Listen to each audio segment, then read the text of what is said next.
아모스 이제 5장은 심판받는 북이스라엘을 향해서 회개를 촉구하는 내용인데요.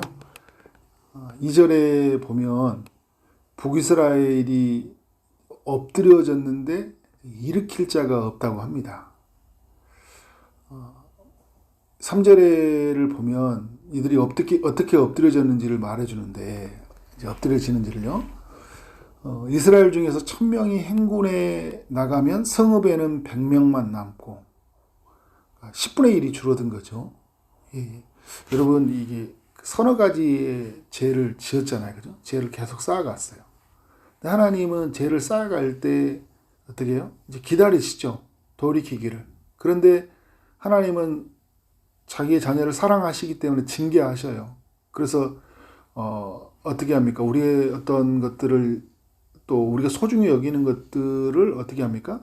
그것을 또 하나님이 취하기도 하셔요. 왜냐하면 진짜 소중한 것이 무엇인지 알게 해주기 위해서.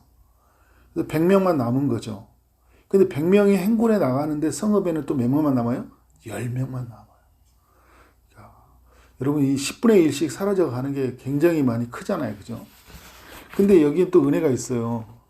10명만 나가면 또 1명만 남으니 이렇게만 해야 되는데 그 다음에 나오진 않죠.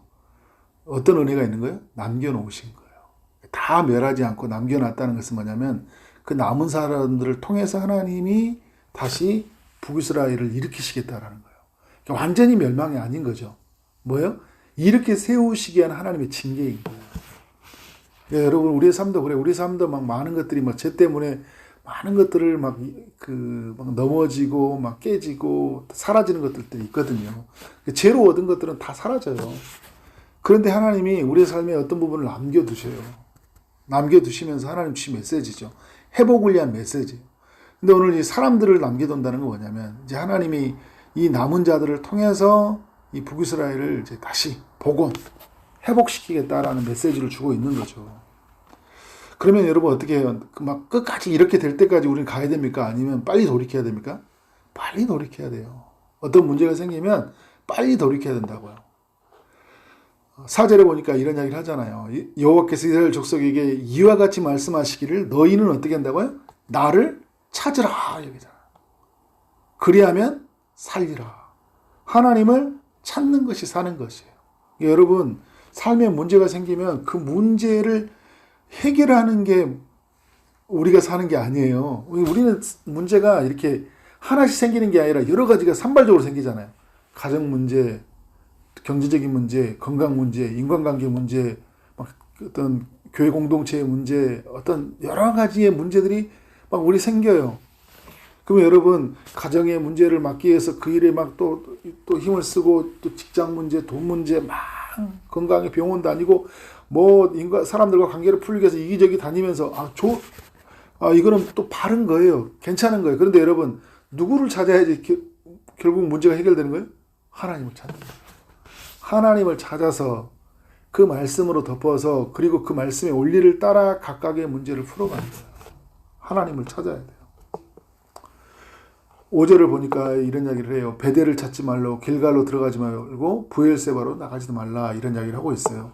근데 여기는 뭐냐면 되게 은혜로운 장소거든요. 베델 다 뭐 야곱이 있을 때 길갈 뭐 다 할례 받았던 거, 브엘세바 얼마나 좋았던 것이에요. 야곱이 막 브엘세바로 가서 만났던 것이잖아요. 근데 이게 나중에 이 남유다와 북이스라엘이 갈라지면서 이 장소는 어떤 장소가 됐냐면 우상숭배의 장소가 됐어요.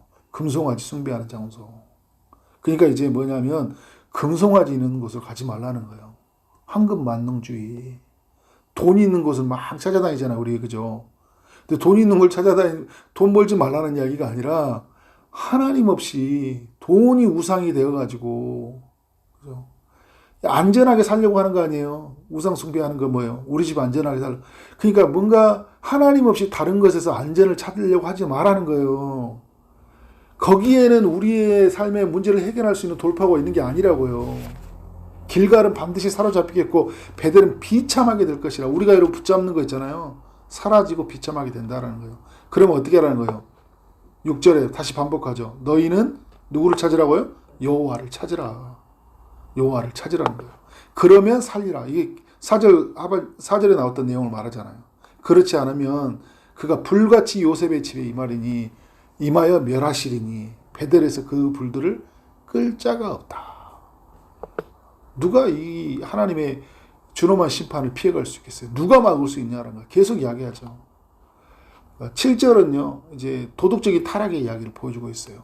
영적인 타락은 여러분 꼭 생각해야 돼요. 선지자를 보면서 또 성경을 보면서 우리가 기억해야 될 게 뭐냐면 영적인 타락은 반드시 도덕적 타락과 연결되어 있어요.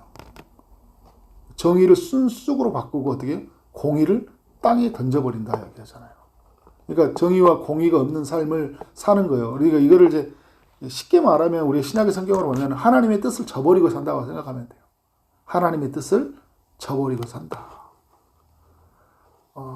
그래서 이제 그들이 어떻게 사는지를 이제 보여주고 있는데 뭐냐면 이제 내용은 그런 내용이에요. 13절까지 내용이죠. 불의하게 재판을 하고요. 가난한 자의 것을 착취를 하고요. 힘없는 자들을 짓밟고요. 부당한 세금을 거두고요. 의인을 학대하고요. 뇌물을 받고 그래서 뇌물을 받다 보니까 어떻게 가난한 사람들을 억울하게 만들어버려요. 이들에게 일어난 일이에요. 여러분, 그러니까 영적인 타락, 하나님에 대해서 우리가 멀어지잖아요. 눈이 가려지잖아요. 그러면 마음대로 살아가요. 양심이라는 기능이 있지만 이 인간의 양심의 기능이 늘 우리는 자기 편에 좋은 대로 항상 양심이 되잖아요. 그죠?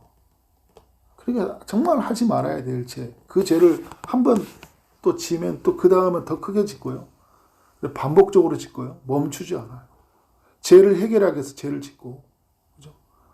이렇게 살아가는 인간들의 모습이에요. 그래서 여러분 이 죄는 개인의 죄, 어떤 이웃들과 함께 지는 죄, 사회 전체가 죄로 물들여 버리는 거예요. 어떻게 해야 되냐? 이제 이야기하고 있어요. 우리가 이제 그 8절에서도 이야기할 때 불로 지면에 쏟으시는 일을 찾으라 이야기하잖아요. 찾으라 이야기하죠. 찾으라. 계속 여러분 하나님을 찾아야 돼요. 오늘 또 여러분이 하나님을 찾으러 나온 게 너무 귀합니다. 하나님을 찾아야 돼요. 근데 14절에서 이런 이야기를 하고 있어요. 너희는 살려면, 그죠? 살려면, 그죠? 오늘 또 그래야 하면 살리라 이야기하는데 살려면 하나님을 찾으러 가는데 그럼 하나님을 찾는 게 뭐냐? 선을 구하고 악을 구하지 말라. 그죠? 선한 데는 지혜롭고, 그죠? 악한 데는 뭐라고요? 로마서에서 미련하라. 그죠? 선을 구하고 악을 구하지 말라. 그러니까 여러분 인간은요 가만히 있으면 그대로 악을 구해요. 그냥 우리는 여러분 어떻게든지 이렇게 악한 생각을 하는지 모르겠어요. 안 가르쳐 주는데 엄청 여긴 지혜롭습니다. 근데 성경이 말하잖아요. 로마서에서 말할 때 16장에는 선한 데서 지혜로워라. 악한 데서는 어떻게 해요? 미련하라. 근데 우리는 좀 반대로 살아가요. 그죠? 그러니까 오늘 또 4절의 말씀을 보면 우리는 선을 구하지 않고 어떻게 해요? 악을 자주 구한단 말이에요. 인간이 그래요. 죄에 빠지면 하나님을 찾지 않으면, 그죠? 하나님에 대한 눈이 가리면 이렇게 산다는 거예요. 그래서 15절에 너는 악을 미워하고 선을 사랑하며 성문에서 정의를 세울지어다. 만군의 하나님 여호와께서 혹시 요셉의 남은 자를 불쌍히 여기시리라. 그죠? 지금 이제 2절에 나왔던 이야기가 나오죠. 그죠? 요셉의 남은 자를 어떻게 한다고요? 불쌍히 여기시리라. 그러니까 이미 여러분 심판을 맞이하고 있는 거예요. 북이스라엘은. 그런데 여러분, 그런데 하나님이 이를 찾으면 어떻게 한다는 그 남은 자들을 통해 회복하시는 거예요. 그래서 여러분 지금 우리 세상을 보면 이런 거예요. 우리 세상 지금 많이 물들어져 있잖아요. 죄로. 많은 것이 파괴되어 있어요. 진짜 많은 것이 무너져 있다고요. 우리가 그게 보여주는 게 우리 이게 지난 한 주 동안에 그 이슈됐던 캄보디아 이야기를 보여주고 있는 거예요. 많이 무너져 있다. 근데 캄보디아로 가보면요. 예전에 그 킬링필드 사건, 대학살의 사건 때 지식인들 다 죽였잖아요. 안경만 써도 죽고 영어만 해도 영어 한다고 죽고 다 죽여버렸어요. 그냥 가난한 사람들, 빈민 사람들 남아가지고 나라의 기반을 만들어 가려고 하는데 어때요? 그러니까 이제 범죄 집단이 많아지고 경제 기반을 마련해야 하니까 그러니까 어려움들이 있어요. 근데 여러분 이런 어려움들을 이게 만들어가는 세상에서 어떻게 해야 되냐는 거죠, 그죠? 어떻게 해야 돼요? 그러니까 이런 세상에서 우리가 할 수 있는 방법은 어떤 겁니까? 하나님이 그 일들을 이루어 가셔야 되는데, 근데 여러분 이러잖아요. 요셉의 남은 자를 불쌍히 여기시라. 다 쓸어가진 않아요. 그 죄에 물들어도. 근데 그 남아있는 소수의 사람들이 말씀을 붙들고 그 시대를 위해서 살아가려고 할 때 하나님이 일하신 거예요. 저는 근데 제가 이제 이런 뭐 캄보디아 이야기를 보면서도 우리가 선교사님도 있고 많은 교회들이 있잖아요. 그러니까 이제 한 두 가지로 봐야 돼요. 죄를 짓는 사람들이 있지만 또 말씀을 붙들고 있는 사람들을 통해서 그 나라가 잘 세워져 갈 수 있도록. 그래서 우리는 막 뉴스 보고 이 죽을 놈들 막 전화라 하고 절대 다 끊어라 막 이런 이야기가 아니라 어떻게 하면 선교사님들이 세워진 교회가 복음이 저 땅을 변화시킬 수 있을까? 그죠? 이 우리가 복음적 관점에서 어떻게 살려내야 될까 봐야 되는. 오늘도 말씀을 보면 여러분 심판한다는 얘기가 있는 게 아니라 살리라, 찾으면 살리라, 선을 구하고 그죠? 악을 구하지 말라 하잖아요. 그럼 어떻게 선을 구하는 세상을 만들 수 있을까? 우리 믿음의 사람들이 그 남은 사람들을 통해서 하나님이 불쌍히 여김을 받을 수 있을까? 이렇게 가는 거예요. 그래서 여러분 이제 24절의 말씀 너무나 우리가 중요한 말씀이죠. 선을 구하고 악을 구하지 않는 세상이 될 때 하나님이 어떤 세상을 만든다는 거예요? 오직 정의를 물같이 공의를 마르지 않는 강같이 흐르게 할지어다. 근데 우리로 하여금 이런 세상을 만들게 하라고 하고요. 우리가 말씀 앞에 서 있을 때 또 하나님이 이런 세상을 이루어지도록 역사하는 거예요. 근데 오늘 말씀에 보면 여러분 흐르게 하라 그러잖아요. 물같이. 이건 여러분 어느 일시적인 일들로 우리의 삶을 만들어가는 게 아니라 계속적으로 우리의 삶이 이렇게 만들어져 가게 하라는 거예요. 그래서 우리의 삶이 하나님의 뜻으로 나는 하나님, 그러니까 우리가 이제 공의 정의하면 이게 비슷한 말이기 때문에 뭐 새벽에 다 말할 수는 없고.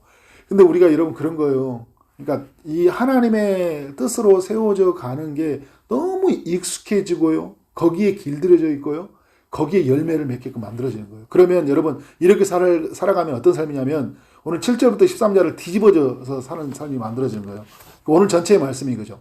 전체와도 어떤 삶이냐면 하나님을 찾는 신앙이 되어져요. 그리고 어때요? 선을 행하고 악을 미워하는데 이제 가난한 자를 착취하는 삶이 아니라 가난한 자를 돕는 삶이에요. 이게 공의가 마르지 않고 정의를 계속 흐르게 하는 삶이거든요. 그리고 어떻게 힘없는 자를 짓밟는 삶이 아니라 그들을 일으켜주는 삶이죠. 부당한 세금을 걷는 것이 아니라 누가복음 3장에서 말한 것처럼 정한 세금을 걷는 거예요. 그래서 여러분 누가복음 3장과요 또 아모스 5장에 이런 이야기들이 같이 연결되어 있어요. 예를 들어서 뭐 그 서로 나눠주고 그죠? 나눠주는 이야기들 막 하면 있잖아요. 그죠? 힘으로 강압하지 말고 부당한 세금 걷지 말고 이런 이야기 하잖아요. 군인들은 힘으로 강압하지 말라. 근데 오늘 보니까 뇌물 맞지 말고 부당한 재판 이런 거 하지 말라거든요. 그러면 어떻게 해야 돼요? 공정한 재판해야 돼요. 항상 어떻게 공의롭게 해야 돼요. 사람을 대하고 공정하게. 그리고 그러니까 공의와 정의는요. 항상 우리가 하나님의 말씀에 법 아래에서 옳고 그름이 분명해야 되지만 항상 연약한 자, 소외된 자를 배려해 줘야 돼요. 이 법이 담긴 정의와 공의가 담긴 정신이에요. 옳고 그름은 분명해요. 아닌 건 아니에요. 근데 여러분 어때요? 근데 약하고 소외된 사람들 있잖아요. 그들을 항상 살필 수 있어요. 이게 여러분 어떻게 하는 거예요? 공의가 흐르게 하고 정의가 마르지 않는 거예요. 근데 이게 어떤 거예요? 일시적으로 하지 않고 계속적으로 흐르게 하라는 거예요. 우리의 삶에. 계속적으로. 그때 여러분 이 세상은 어떤 세상을 만나는 거예요? 하나님의 회복된 세상을 만나는 거예요. 하나님의 회복된 세상. 내가 살아나고요. 그게 하나님의 나라예요. 내가 살아나요. 우리 가정이 살아납니다. 교회 공동체 살아나요. 아까 남은 10명이 그 남은 하나님이 불쌍히 여기신다고 하잖아요. 그죠? 그들이 이 하나님의 뜻을 세워가기 위해서 삶의 그 책에 갇혀져 있는 그 죄의 문화를 바꾸기 위해서 오늘 또 말씀을 붙들고 서면 그리고 여호와를 찾으며 서면 하나님이 바꿔가셔요. 그런 역사를 경험하는 우리의 삶이 되어지기를 주님의 이름으로 축원합니다. 네, 기도하겠습니다. 하나님 감사합니다. 오늘 또 필요한 말씀 아모스 5장을 통해 우리에게 주님 감사합니다.